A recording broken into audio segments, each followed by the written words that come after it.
नमस्कार साथियों। आज मैं आप लोगों का अनअकैडमी के इस क्लास में बहुत बहुत स्वागत करता हूं और आप लोगों के लिए बिहार इतिहास से संबंधित पहला प्रैक्टिस सेट जो है वह लेकर के आया हूं। साथियों, इसमें प्राचीन बिहार, मध्यकालीन बिहार और आधुनिक बिहार से संबंधित क्वेश्चन जो है आपको मिलेगा। साथियों, यह क्वेश्चन मैं इसलिए लाया हूँ कि आप पढ़ भी रहे हैं और पढ़ने के साथ अब इस क्वेश्चन सेट के साथ आप बनाएंगे इसको तो पता चलेगा कि कितनी तैयारी आपकी अच्छी हो रही है। हमें पता है कि आप लोग जितने लोग वीडियो देखते हैं, जो प्रतिदिन 5 बजे उपस्थित रहते हैं देखने के लिए, या कुछ लोग बाद में भी देखते हैं जिनके पास 5 बजे का टाइम नहीं है तो आप इस क्वेश्चन को बनाएंगे तो निश्चित रूप से आत्मबल और ऊंचा होगा। आप ही लोगों की मांग थी कि क्वेश्चन बैंक का टेस्ट सीरीज के रूप में भी लाया जाए, तो मैंने बिहार इतिहास से साथियों शुरू किया है।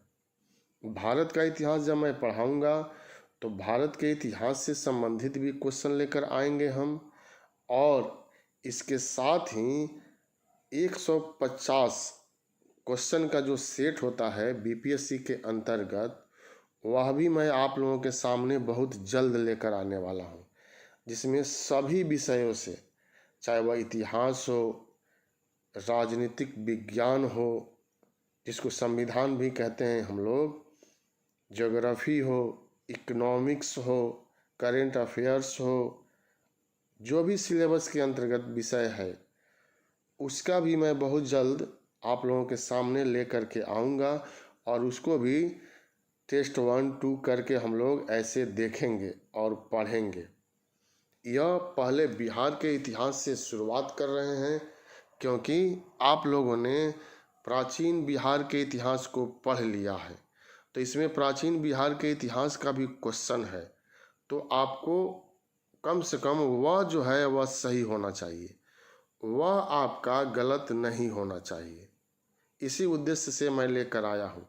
एक बात मैं और कहना चाहता हूँ कि इसमें जो है 4 विकल्प दिए गए हैं, तो मैं प्रयास करूँगा अपने तरफ से कि चारों विकल्प के बारे में विस्तार पूर्वक चर्चा करूँ, क्योंकि विस्तार पूर्वक चर्चा जब होगा तो बहुत सारा क्वेश्चन उस विश्लेषण के अंतर्गत भी निकल करके सामने आएगा और वह आप लोगों के लिए परीक्षा में बहुत अधिक लाभदायक होगा। आप नोट भी कर सकते हैं, जहाँ पर गुंजाइश होगी 4 विकल्प की तो मैं उसके बारे में विस्तार पूर्वक आप लोगों को बतलाऊंगा। यही मेरा उद्देश्य है और इसमें आपको समय नहीं देखना है, क्योंकि तैयारी आप कर रहे हैं, आपका एक ही लक्ष्य है बीपीएससी के लिए तैयारी करना। तो तैयारी करना है तो 5-10 मिनट इधर उधर आपको नहीं देखा जा सकता है। तो शुरू करते हैं साथियों। आज का यह पहला प्रैक्टिस सेट है बिहार इतिहास का, और पहला क्वेश्चन आप लोगों के सामने आ रहा है। पहला क्वेश्चन, एक प्रांत के रूप में बिहार को बंगाल से कब अलग किया गया था? तो मैं आप लोगों को यहाँ बताना चाहता हूँ कि यह वैसा काल है जिसमें लॉर्ड हार्डिंग द्वितीय यह भारत के वायसराय के रूप में स्थापित थे साथियों, और इनका काल है 1910 से लेकर के 1916 तक।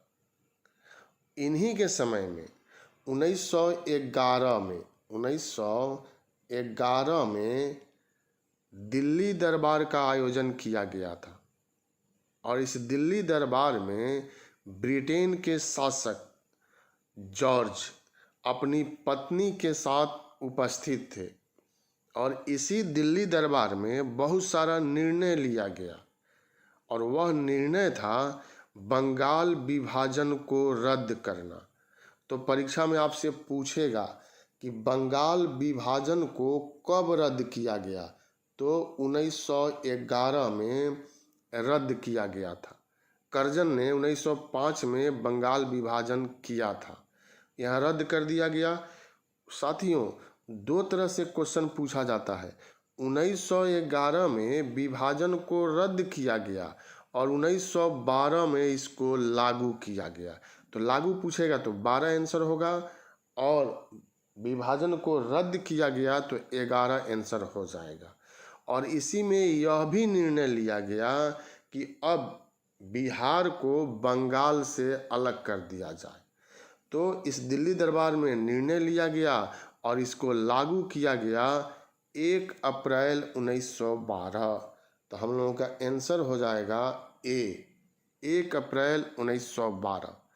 15 सेकेंड आपको दिया जाएगा इसका आंसर बतलाने के लिए। 15 से 20 सेकेंड आप बता सकते हैं आंसर, और लास्ट में आप यह बताइएगा कमेंट बॉक्स में जा कर के कि आपका कितना सही हुआ। तो साथियों, ये इसका आंसर हो गया।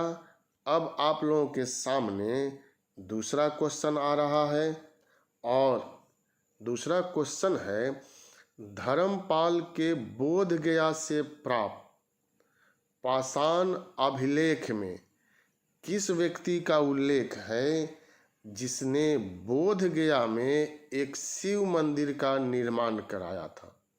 तो इसमें कई तथ्य आ जाता है।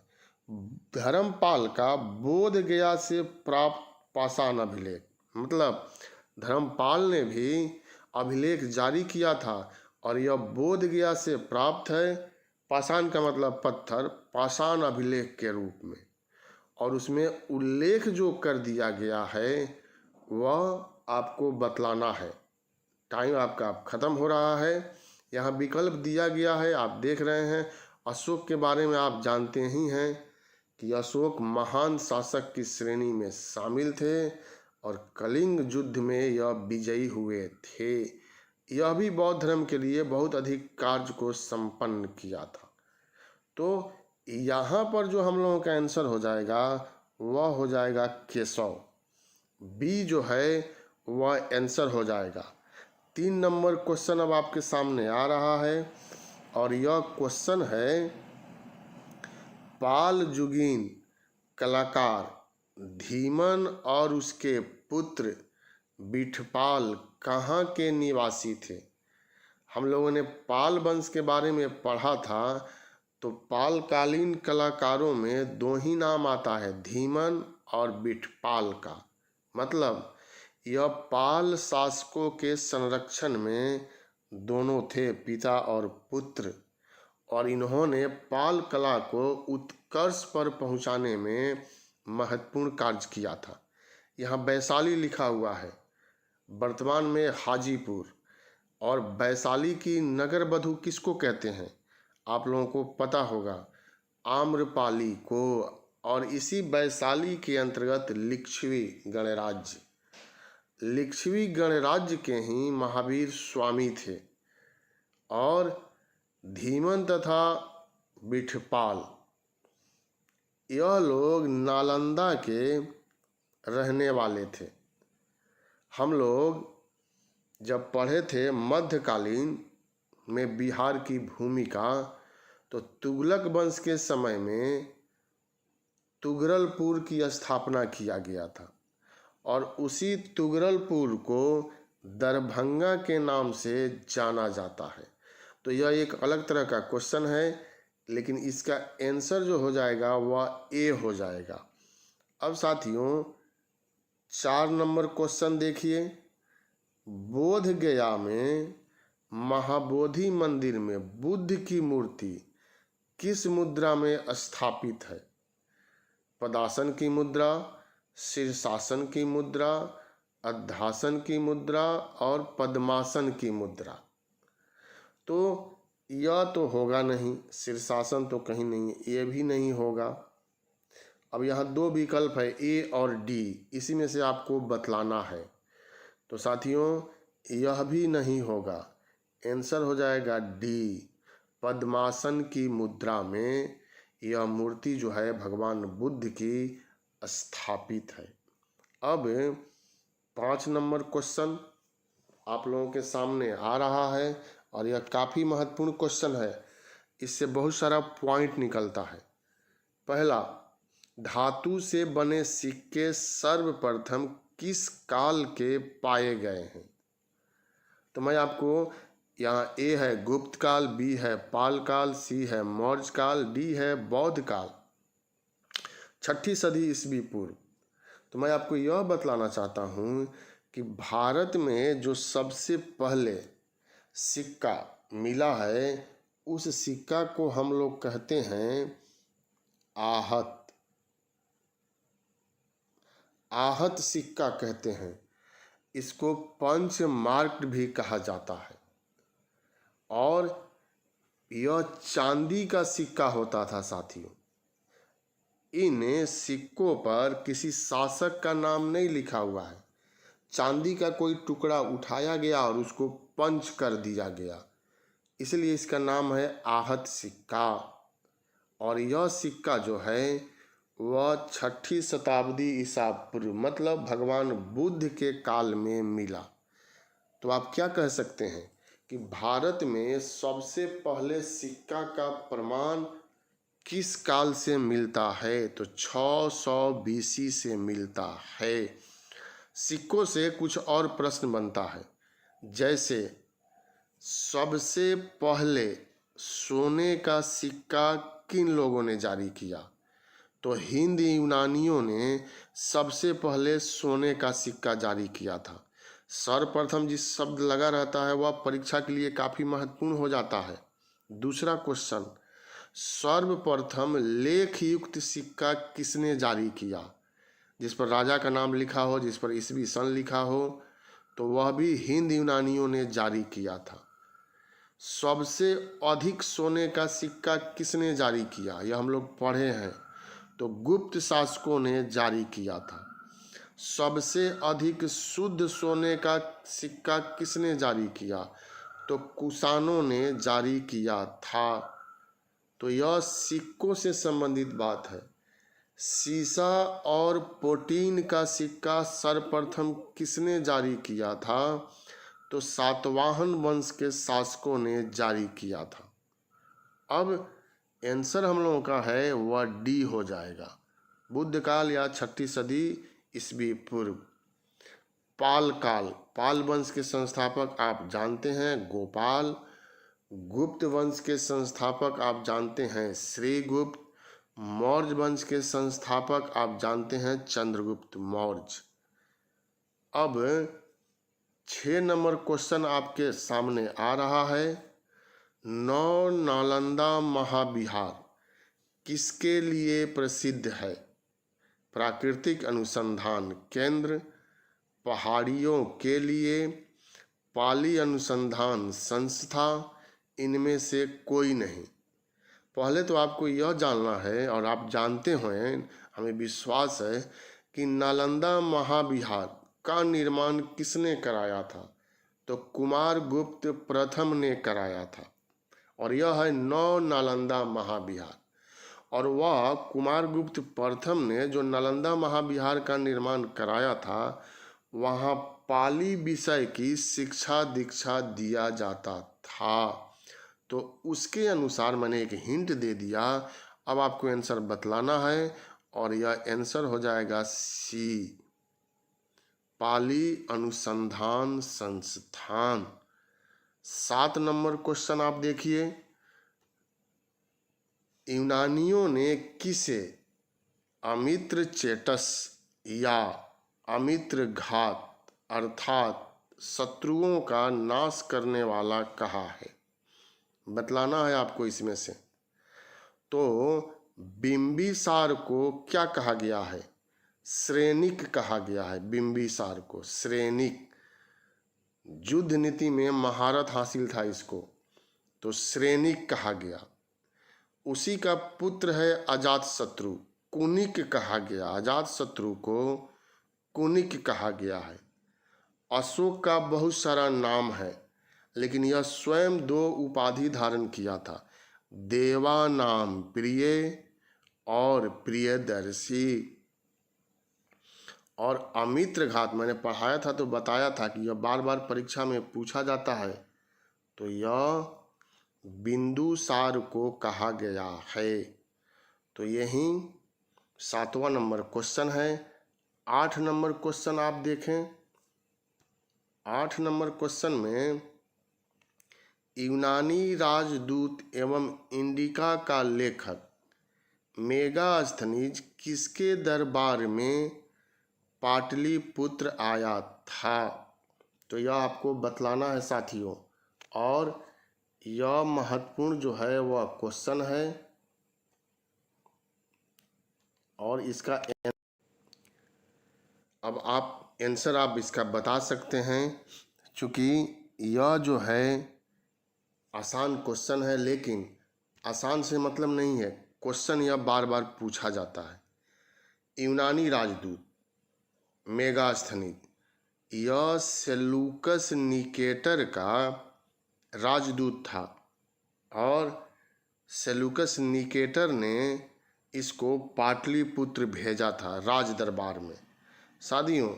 और हम लोग जानते हैं कि इंडिका जो इसने पुस्तक लिखा है उससे हमेशा लगभग बीपीएससी में परीक्षा में पूछा जाता है। तो इसमें क्वेश्चन हम लोगों का बनेगा, किसके अनुसार भारत में अकाल नहीं पड़ता था? तो इंडिका के अनुसार या मेगास्थनीज के अनुसार? किसने भारतीय समाज को 7 भागों में विभाजित किया है? तो मेगास्थनीज ने। किसने मौर्य नगर प्रशासन का सबसे विस्तार पूर्वक उल्लेख किया है? तो मेगास्थनीज ने। और यह मेगास्थनीज जो हैं वह चंद्रगुप्त मौर्य के दरबार में आए थे, क्योंकि चंद्रगुप्त मौर्य ने ही सेलूकस निकेटर को 305 बीसी से 304 बीसी में जो युद्ध हुआ था उसमें पराजित कर दिया था। साथियों, यह चंद्रगुप्त मौर्य जो हैं भारत के प्रथम साम्राज्य निर्माता कहा गया है। इनको भारत का मुक्तिदाता भी कहा गया है और कौटिल्य इनके राजनीतिक गुरु थे। इन्हीं के पुत्र हैं बिंदुसार, जिनके समय में तक्षशिला में 2 विद्रोह हुआ था। बिंदुसार के पुत्र अशोक के बारे में हम लोग चर्चा कर चुके हैं। और बिंबिसार के पुत्र हैं अजातशत्रु, जिन्होंने कौशल और लिच्छवी को जीत करके मगध साम्राज्य में मिलाया था। 9 नंबर क्वेश्चन देखिए आप। खरवार आंदोलन का नेतृत्व किसने किया था? अब यहाँ चर्चित नाम है सिद्धू कान्हू। तो हम आप जानते हैं 1855-56 में सिंधु कान्हू के नेतृत्व में कौन विद्रोह हुआ? संथाल विद्रोह जो है वह हुआ था। जात्रा भगत, यह भगत होगा, भगत लिखा गया, जात्रा भगत इसको पढ़ना है, टाइपिंग मिस्टेक है यह। और इनके नेतृत्व में 1914 में ताना भगत आंदोलन जो है वह बिहार में हुआ था। और यह एकमात्र ऐसा आंदोलन है जो गांधी जी के आंदोलन से प्रेरित था। मतलब यह सत्य एवं अहिंसा को लेकर के चलने वाला आंदोलन था। तो इस रूप में आपको याद रखना है। उसके बाद बिरसा मुंडा मुख्य परीक्षा में भी पूछा जाता है, मुंडा विद्रोह और संथाल विद्रोह जीएस पेपर में। तो बिरसा मुंडा के बारे में आप जानते हैं कि इन्होंने मुंडा विद्रोह को नेतृत्व प्रदान किया था, जिसको उल गुलान कहते हैं। उल गुलान उलगुलान के नाम से भी इसको संबोधित किया जाता है। उलगुलान का मतलब होता है महान हलचल। तो आप आंसर समझ गए होंगे, इसका आंसर जो है बी होगा। खरवार आंदोलन का नेतृत्व भागीरथ के नेतृत्व में हुआ था। अब 10 नंबर क्वेश्चन देखिए, सुदर्शन झील का निर्माण किसने कराया था? कुमारगुप्त, समुद्रगुप्त, स्कंदगुप्त, चंद्रगुप्त मौर्य। कुमारगुप्त के बारे में आप जानते हैं कि कुमारगुप्त या कुमारगुप्त प्रथम ने नालंदा महाविहार का निर्माण कराया था। समुद्रगुप्त के बारे में आप जानते हैं, इनको भारत का नेपोलियन कहा गया है। यह संगीत का प्रेमी था। इसकी तुलना इंद्र से, यमराज से, कुबेर से और वरुण से किया जाता है।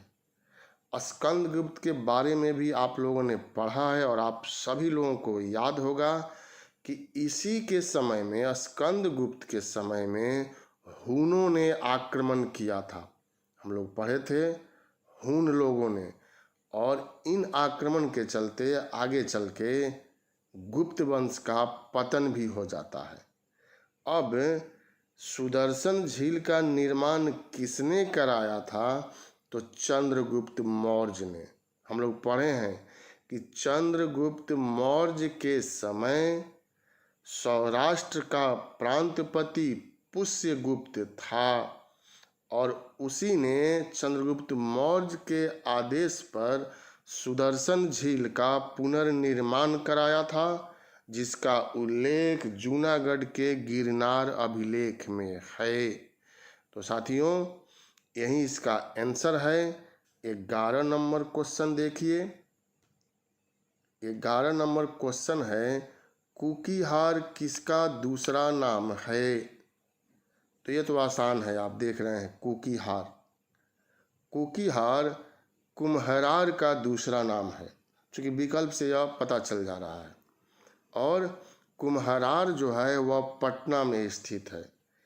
किस लिए विश्वविख्यात है? आप लोग जानते होंगे कि कुम्हरार में चंद्रगुप्त मौर्य ने 80 स्तंभ वाला लकड़ी का महल का निर्माण कराया था।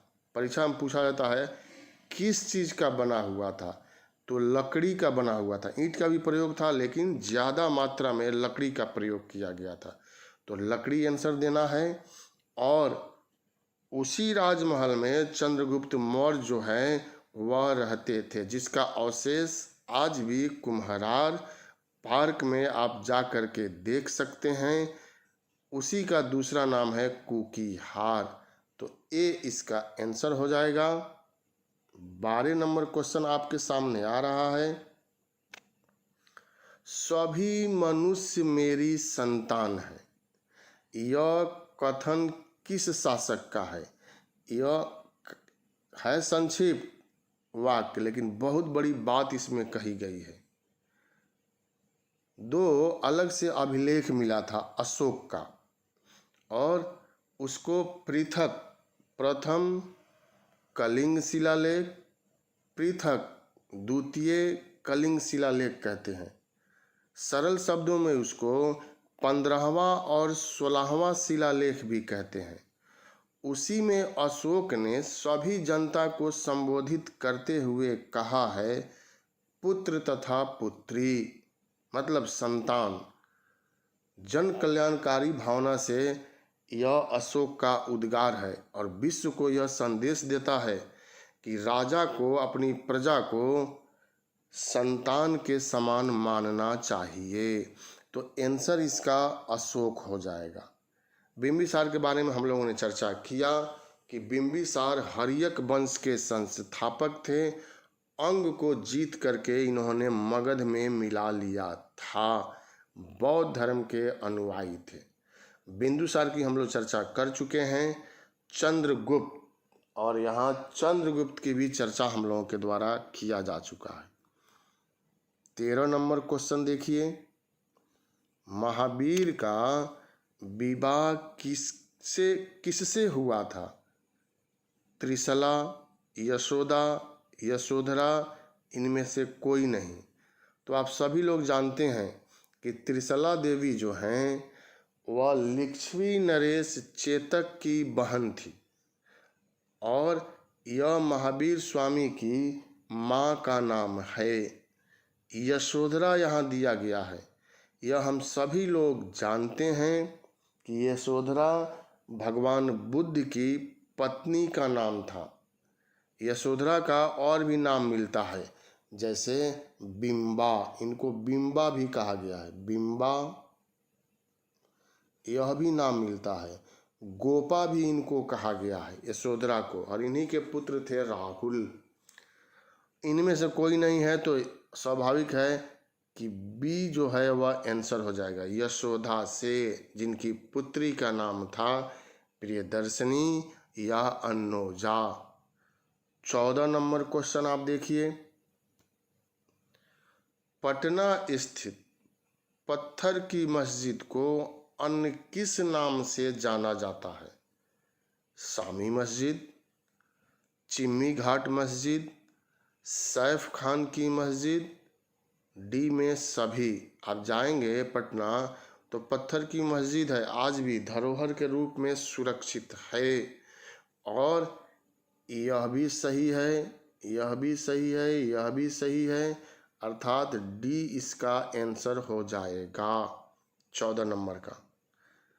15 नंबर क्वेश्चन आपके सामने आ रहा है। और वह स्तंभ लेख कौन सा है जिसमें अशोक ने स्वयं को मगध का सम्राट बताया है? गुर्जरा। इसमें अशोक का नाम जो है वह अशोक मिलता है, मास्की और गुर्जरा। पाटलिपुत्र, पाटलिपुत्र की स्थापना आप लोग जानते हैं उदयन के द्वारा किया गया था और इसका प्राचीन नाम कुसुमपुर है। शेरशाह ने इसको पटना के नाम से स्थापित किया था। यह चंपारण दिया गया है जो वर्तमान समय में पूर्वी चंपारण और पश्चिमी चंपारण में विभाजित है साथियों।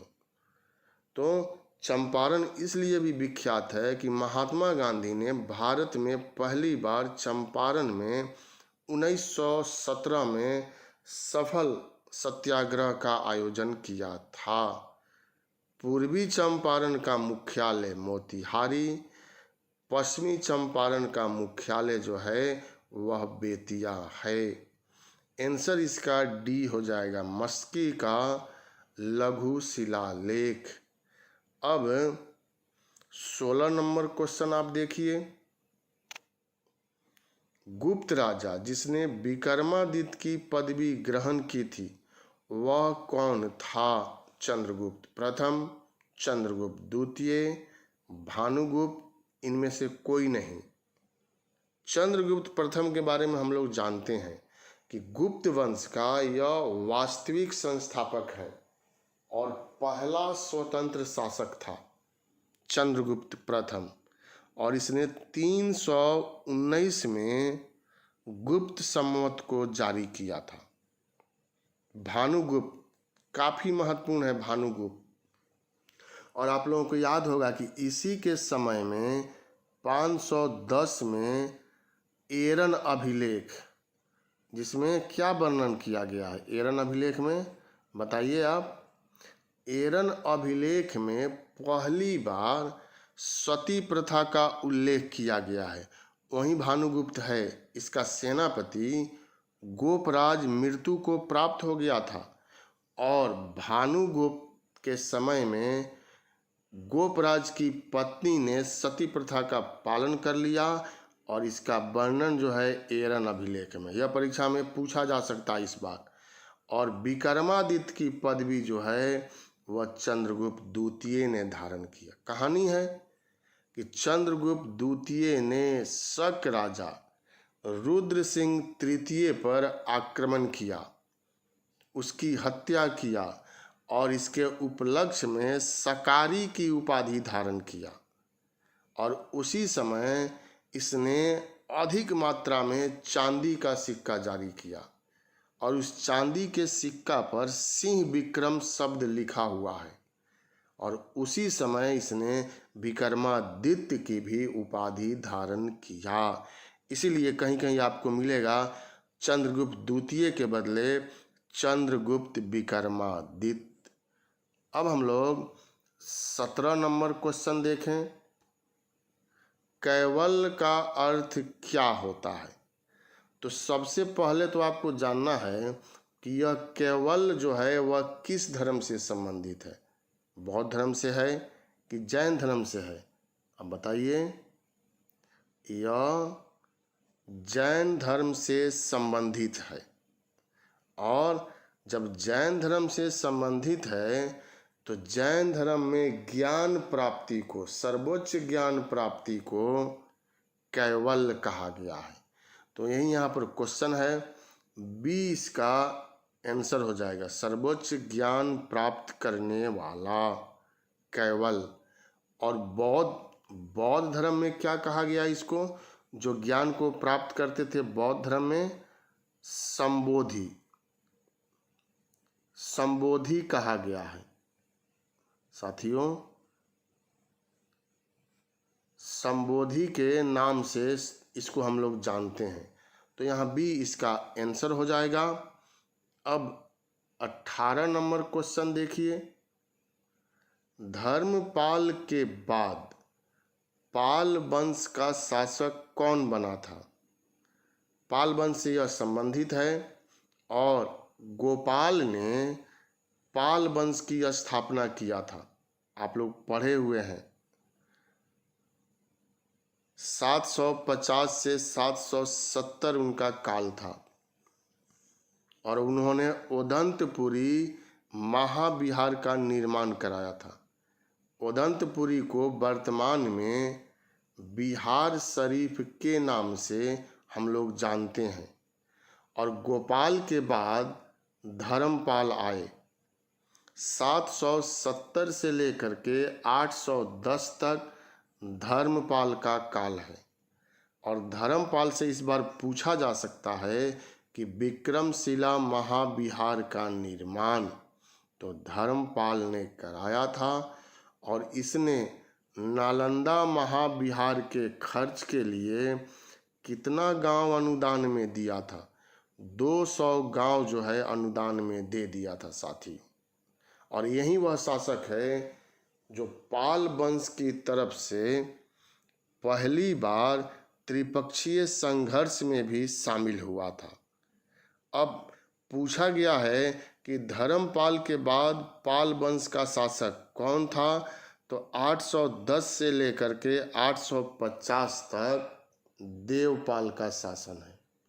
देवपाल, जिन्होंने मुंगेर अभिलेख को जारी किया था और इनको बौद्ध धर्म का संस्थापक माना गया है। यही हम लोगों का 18 नंबर क्वेश्चन है। 19 नंबर क्वेश्चन आप देखिए। धर्मपाल ने किसको कन्नौज का शासक नियुक्त किया था? आप लोग जानते हैं, जिन लोगों ने क्लास किया था, कि त्रिपक्षीय संघर्ष की शुरुआत किस पर अधिकार को लेकर हुआ था? तो कन्नौज पर अधिकार को लेकर के किया गया था, जिसमें पाल वंश, प्रतिहार वंश और राष्ट्रकूट वंश के शासकों ने भाग लिया था। तो कभी कन्नौज को पाल वंश के शासकों ने जीता, कभी राष्ट्रकूटों ने जीत लिया, कभी प्रतिहारों ने जीत लिया।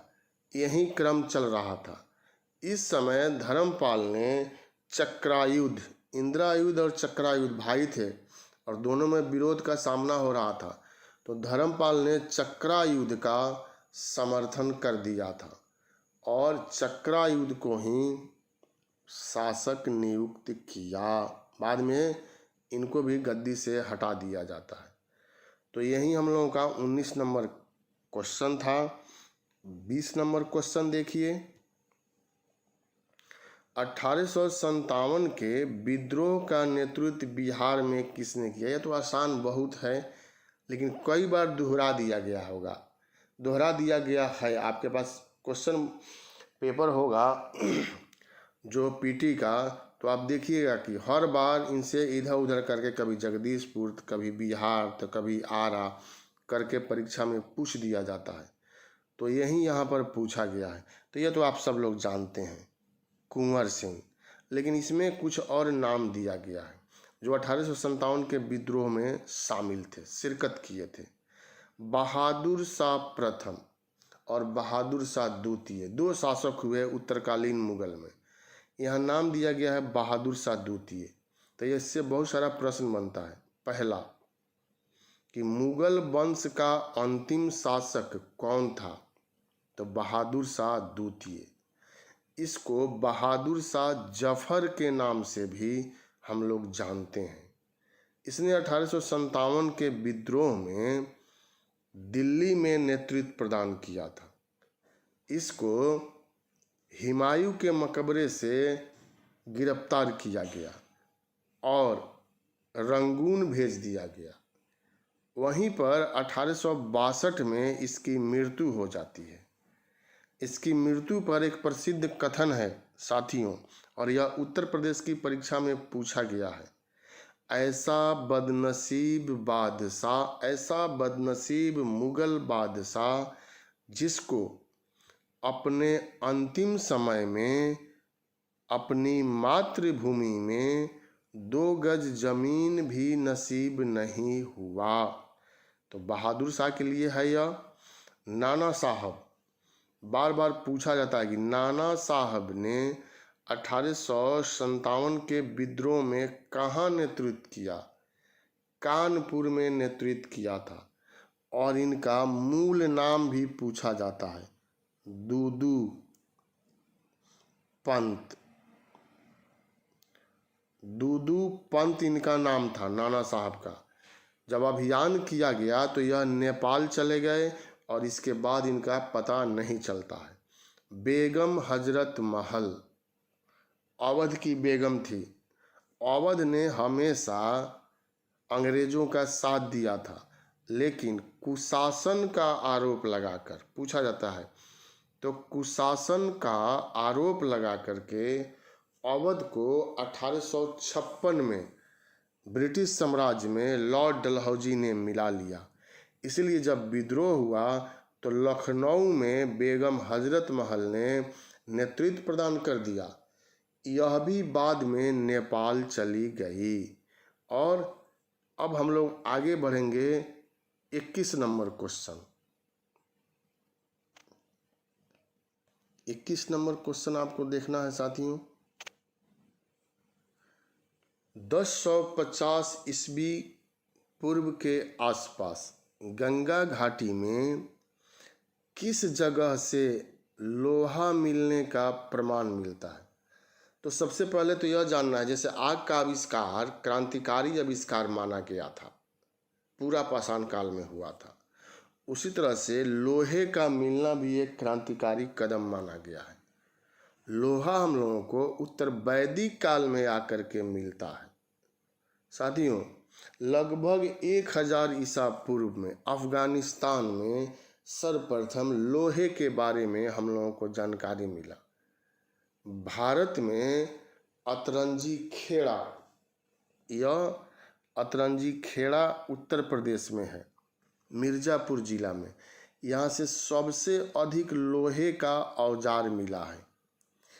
अब बिहार की बात अगर हम लोग करें तो बिहार में सारण आंसर हो जाएगा। सारण से 1050 ईस्वी पूर्व के आसपास लोहे का प्रमाण जो है वह मिला है। पटना की चर्चा हम लोग किए हैं। इस पटना को यूनानियों ने पाली ब्रोथा कह करके संबोधित किया है। बरौनी आप लोग जानते हैं, उर्वरक कारखाना यहाँ पर है। और ये इसका 21 का आंसर हो जाएगा। अब हम लोगों के सामने 22 नंबर क्वेश्चन आ रहा है। बुद्ध ने किस स्थान पर प्रव्रज्या संन्यास धारण की? सारनाथ, श्रावस्ती, राजगीर, अनूबीन। तो आप जानते हैं कि सारनाथ में भगवान बुद्ध ने सर्वप्रथम 5 भिक्षुओं को उपदेश दिया था, जिसको धर्म चक्र प्रवर्तन कहा गया है। यह आप लोग पता है। दूसरा है श्रावस्ती। तो पूछ दे परीक्षा में कि भगवान बुद्ध ने सबसे अधिक उपदेश कहाँ दिया अपने जीवन काल में, तो श्रावस्ती में सबसे अधिक उपदेश दिया था। और यह राजगीर की चर्चा है। यह बौद्ध धर्म से भी संबंधित है और जैन धर्म से भी संबंधित है। भगवान बुद्ध वैशाली से चल करके राजगीर आए थे और यहाँ उद्रक राम पुत्र थे और उनसे उन्होंने कुछ ज्ञान प्राप्त किया था। इसीलिए उद्रक राम पुत्र को भगवान बुद्ध का दूसरा गुरु माना जाता है। आंसर हम लोगों का सी हो जाएगा, अनूबीन। इसको अरुबेला के नाम से भी हम लोग जानते हैं। इसको बोध गया के नाम से भी हम लोग जानते हैं। तो सी यहाँ पर 22 नंबर क्वेश्चन का आंसर हो जाएगा। 23 नंबर क्वेश्चन देखिए। 16 अप्रैल 1930 को नमक कानून भंग करने के लिए पटना में किस स्थान को चुना गया था? तो आप जानते हैं कि गांधी जी ने नमक कानून का उल्लंघन करते हुए 1930 में सविनय अवज्ञा आंदोलन को शुरू किया था। उन्होंने 6 अप्रैल को शुरू किया था और यह बिहार से संबंधित है। 16 अप्रैल जब गांधी जी ने सविनय अवज्ञा आंदोलन को शुरू किया था तो इसका प्रभाव भारत के विभिन्न क्षेत्रों में देखा गया था और इसका जबरदस्त प्रभाव बिहार में भी पड़ा था। तो पूछा गया यहाँ पर पटना के किस स्थान पर नखास पिंड, इसी स्थान को चुना गया था कानून भंग करने के लिए। तो एक तो यह क्वेश्चन हो गया। परीक्षा में अगर आपसे पूछ दे कि बिहार में सबसे पहले किस क्षेत्र में सविनय अवज्ञा आंदोलन चलाया गया था, तो सारण क्षेत्र में चलाया गया था साथियों। सारण क्षेत्र में नमकीन मिट्टी से नमक बना करके कानून का उल्लंघन किया गया था। इस बार पूछा जा सकता है कि चौकीदारी कर बिहार में जो लिया जाता था उसके विरोध में चौकीदारी कर आंदोलन चलाया गया, वह किस आंदोलन से जुड़ा हुआ था? तो वह सविनय अवज्ञा आंदोलन से जुड़ा हुआ था। मैं आशा करता हूँ कि आप लोगों को बहुत सारी जानकारी यहाँ पर मिलते जा रहा है। जो लोग जानते हैं उनको लग रहा होगा कि यह तो मैं जानता हूँ, लेकिन बहुत सारे ऐसे विद्यार्थी हैं जो नहीं जानते हैं। आप इसी से अंदाज़ा लगाइए कि लगभग 3 लाख सवा 3 लाख बीपीएससी के एग्ज़ाम में शामिल होते हैं और उसमें से चंद लोग चुन करके आते हैं। मान के चलिए 5 से 10 हज़ार के बीच में, सीट के अनुसार वह घटता बढ़ता है। तो 3 लाख विद्यार्थी बैठे और उसमें से 5,000 चुन करके आए, तो और तो उसमें से छट ही गए, चाहे वह 1 नंबर से छट जाते हों चाहे 2 नंबर से छट जाते हों। तो इसीलिए ज़्यादा जानना ज़्यादा ज़रूरी है और सभी विद्यार्थियों को लेकर के, सभी छात्र और छात्राओं को लेकर के यहाँ पर चला जा रहा है। 24 नंबर क्वेश्चन। 1758 ईस्वी में किस कंपनी ने बिहार में सोरे के व्यापार पर एकाधिकार प्राप्त कर लिया था? France east India company, Dutch east India company, या डच होगा, ईच हो गया है लेकिन इसको आपको पढ़ना है डच ईस्ट इंडिया कंपनी, पुर्तगाली ईस्ट इंडिया कंपनी और अंग्रेजी ईस्ट इंडिया कंपनी। पुर्तगाली ईस्ट इंडिया कंपनी की स्थापना 1498 में हुआ था और सबसे पहले वास्को डी गामा यहाँ आया था। डच ईस्ट इंडिया कंपनी की स्थापना 1602 में हुआ था फ्रांस ईस्ट इंडिया कंपनी या फ्रांसीसी ईस्ट इंडिया कंपनी की स्थापना 1664 में हुआ था साथियों। और अंग्रेजी ईस्ट इंडिया कंपनी की स्थापना या ईस्ट इंडिया कंपनी की स्थापना 1600 ईस्वी में हुआ था। और यही लोग हैं जिन्होंने बिहार में सोरे के व्यापार पर एकाधिकार प्राप्त कर लिया था। तो डी इसका आंसर हो जाएगा। 25 नंबर क्वेश्चन आप देखिए। विदेह के राजा ने निष्क या स्वर्ण या शतमान उपहार में दिए। यह सिक्कों का नाम है, तीनों जो आप देख रहे हैं। सिक्का को निष्क कहा गया या स्वर्ण कहा गया या शतमान कहा गया। उपहार में दिए, यह कहाँ वर्णित है? ऋग्वेद, यजुर्वेद, सामवेद, बृहदारण्यक उपनिषद। ऋग्वेद सबसे प्राचीन वेद है, यह आप जानते हैं। यजुर्वेद एकमात्र ऐसा वेद है जो गद्य और पद दोनों में लिखा गया। यह पूछा जाता है क्योंकि एकमात्र ही है, गद्य और पद में लिखा गया। सामवेद, इससे भारतीय शास्त्रीय संगीत की शुरुआत होता है।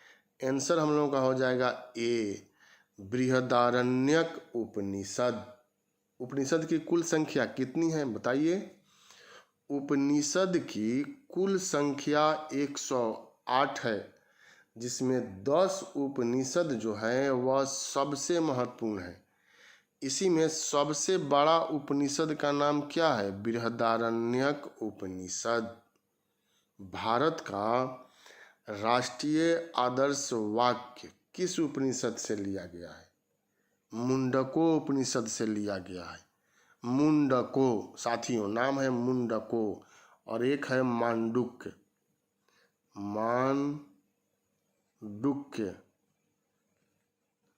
मांडुक्य उपनिषद, यह सबसे बड़ा है बृहदारण्यक उपनिषद।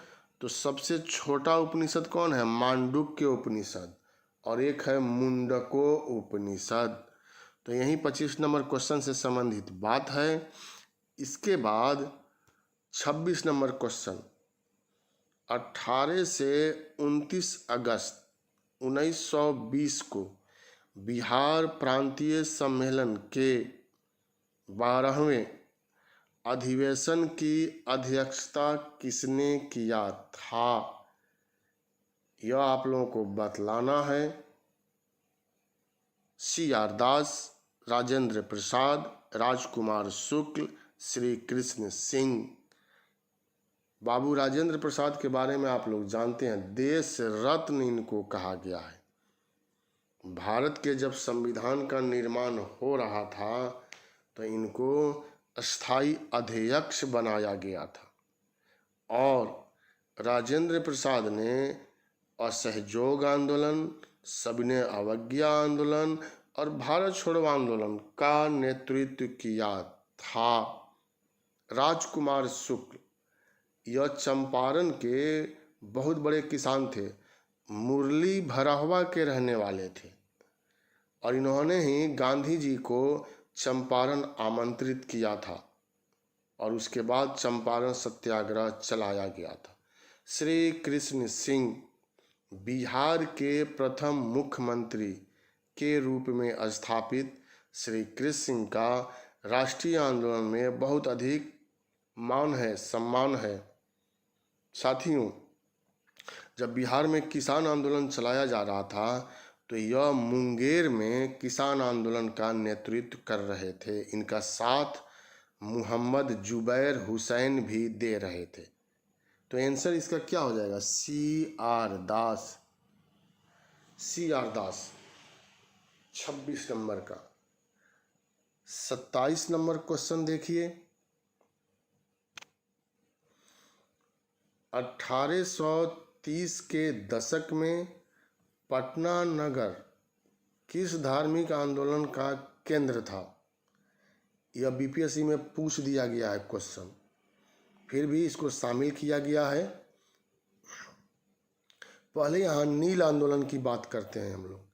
नील आंदोलन 1857 के विद्रोह के ठीक बाद सबसे महत्वपूर्ण विद्रोह था और यह सफल भी माना गया। यह 1859-60 में हुआ था साथियों। दिगंबर विश्वास और विष्णु विश्वास ने इसका नेतृत्व किया था। पूछा जाता है कि इस नील विद्रोह का वर्णन किस पुस्तक में है, तो नील दर्पण में इसका उल्लेख किया गया है। और नील दर्पण के लेखक कौन थे, तो दीनबंधु मित्र, यही इसके लेखक थे। माइकल मधुसूदन दत्त, जिनको सर की उपाधि दिया गया था अंग्रेजी सरकार के द्वारा, सर माइकल मधुसूदन दत्त ने नील दर्पण का अंग्रेजी भाषा में अनुवाद किया था। खेड़ा आंदोलन आप यहाँ देख रहे हैं। 1918 में गांधी जी के नेतृत्व में खेड़ा आंदोलन चलाया गया गुजरात के खेड़ा में। किसानों से यह आंदोलन संबंधित था और यह आंदोलन भी सफल रहा था। चंपारण सत्याग्रह की हम लोग चर्चा कर चुके हैं, तो आंसर क्या हो जाएगा, वहाबी आंदोलन।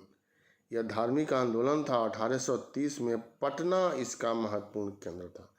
अब्दुल बहाव इस आंदोलन के समर्थक थे, इस आंदोलन के प्रवर्तक थे, और अली बंधु ने बिहार में इस आंदोलन में महत्वपूर्ण जो है वह भूमिका निभाया था। 28 नंबर क्वेश्चन, 1857 ईस्वी के विद्रोह का नेतृत्व बिहार में कुंवर सिंह की मृत्यु के बाद किसने किया? बाबू कुंवर सिंह जगदीशपुर रियासत के मालिक थे। और कभी आपसे पूछेगा जगदीशपुर में किसने नेतृत्व किया, तो कुंवर सिंह ने। आरा में किसने नेतृत्व किया? कुंवर सिंह ने। भोजपुर क्षेत्र के विख्यात, तो कुंवर सिंह। और यह युद्ध में पराजित हो जाते हैं साथियों।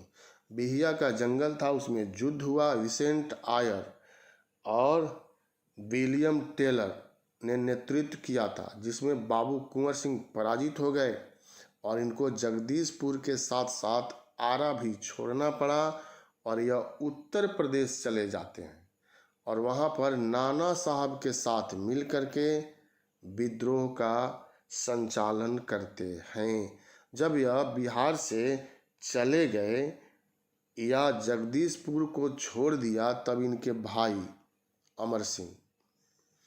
अमर सिंह ने विद्रोह का नेतृत्व किया था। मतलब एक तरह से पूरा परिवार ही इस विद्रोह में शामिल था।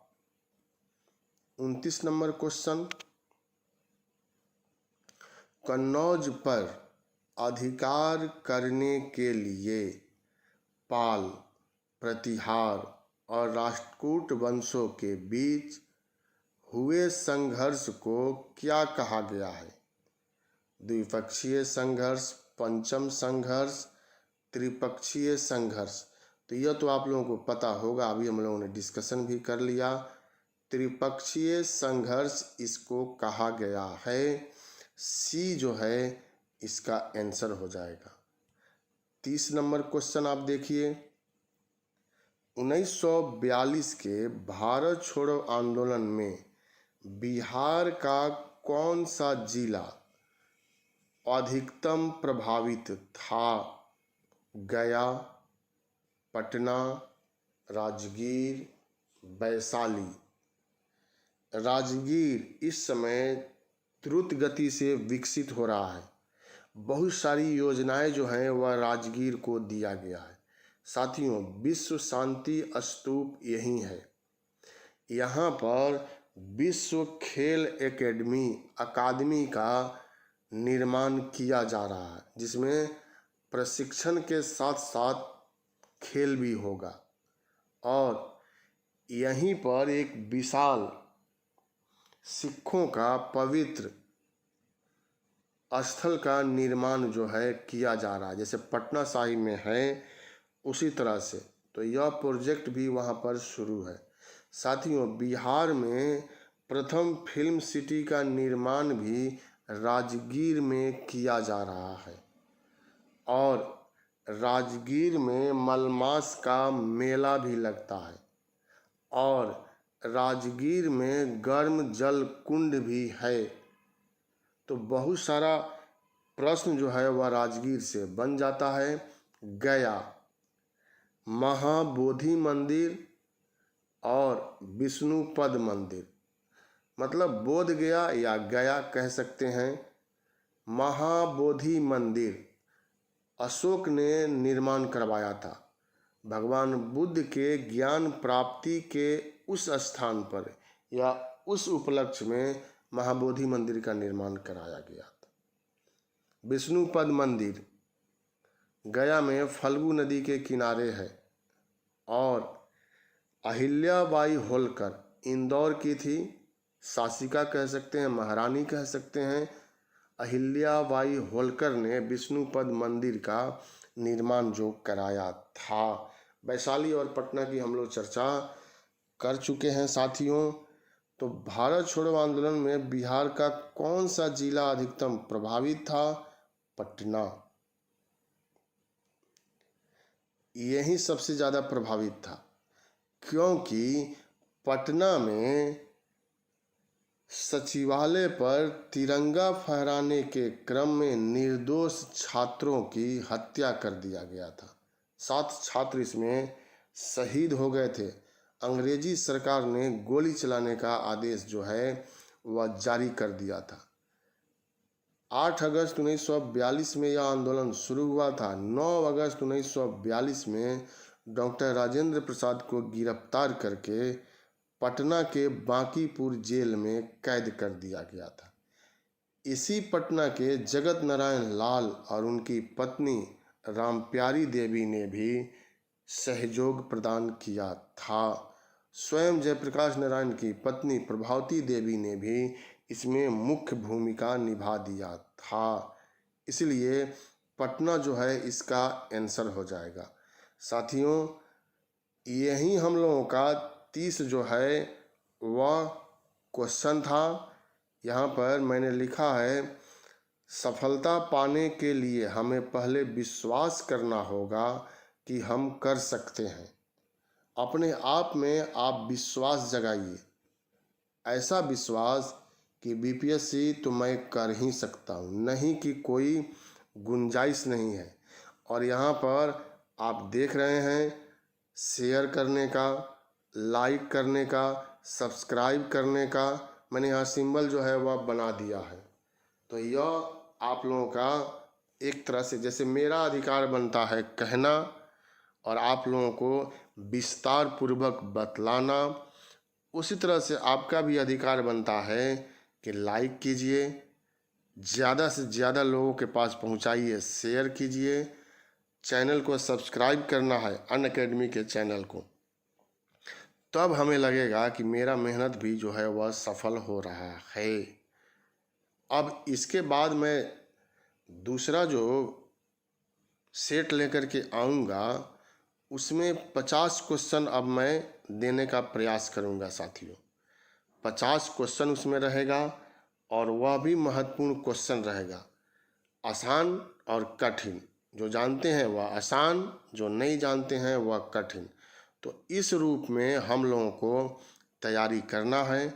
आप लोग बना लिए होंगे और बना तो आप बहुत कम समय में सकते हैं, लेकिन जो मैं बतला रहा हूँ वह भी महत्वपूर्ण है साथियों, इसलिए कि वहाँ से भी प्रश्न अगर पूछे तो आपके दिमाग में वह बात रहेगा और आप इस क्वेश्चन से इतर जा कर के भी जवाब जो है वह सही सही दे सकते हैं। तो मैं फिर आप लोगों से मिलता हूँ और एक बात और जोड़ना चाहता हूँ कि प्राचीन बिहार का इतिहास समाप्त हो गया है, तो अब मध्यकालीन बिहार का इतिहास जो है वह शुरू होगा और उसमें भी मैं स्रोत से ही शुरू करूँगा। मध्यकालीन बिहार के इतिहास का स्रोत तो वह आप देखना नहीं भूलेंगे। शाम 5 बजे। अन्य दोस्तों को भी आप बतलाइए। और उसके बाद मध्यकालीन में चूँकि कम है, तो उसके बाद हम लोग आधुनिक भारत में प्रवेश करेंगे। और बीच बीच में मैं यह प्रैक्टिस सेट भी आप लोगों के लिए ले करके आते रहूँगा। 150 क्वेश्चन मैंने शुरू में बोला था, तो 150 क्वेश्चन का सेट भी मैं लेकर के आप लोगों के सामने आऊँगा।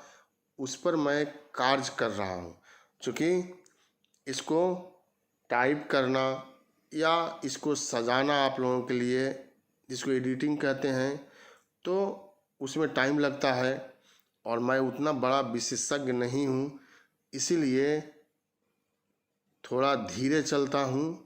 लेकिन मंजिल पर पहुँचाने के लिए मैं निश्चित रूप से आप लोगों के सामने, आप लोगों के साथ हमेशा रहूँगा। बहुत बहुत धन्यवाद, बहुत बहुत शुभकामना आप लोगों को।